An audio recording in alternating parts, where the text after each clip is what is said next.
નહીં અને સામે આપણે જો સસ્પેન્ડ થઈ શકતા હોય તો સામેના મત અને ત્યાં પછી મતદાનની શરૂઆત થશે તો આને અડધો ઘણો કલાકનો સમય લાગતો હોય છે. ખાસ અને આ બૂથ પ્રમુખ અને પેજ પ્રમુખે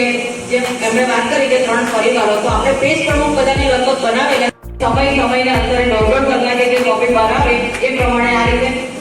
ફીડમાં આવેલું છે. તે કોઈ એવી જગ્યાએ છે સ્થળ પર કે જે લોકો નથી આવી શકવાના, તો એવા મતદારને તમે ક્રોસ લાઈનથી તો પછી ડિસાઇડિંગ ઓફિસર તો મોસ્ટ કરશે તમારું મશીન એની સામે તમારી સામે શોધશે એને છે. તો 1 કલાક પહેલા આપણે એજન્ટને પણ પહોંચાડવાનો છે, તો આપણે ટીમની એ વ્યવસ્થા કરીએ મોકલો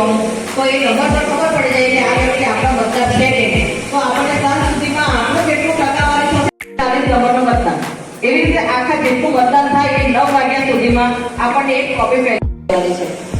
અને જ્યારે ટેબલ પર બેસવાનું આવે તો ટેબલ પર બહાર એ યાદી ન મૂકતા કોઈ અલગ સ્થળે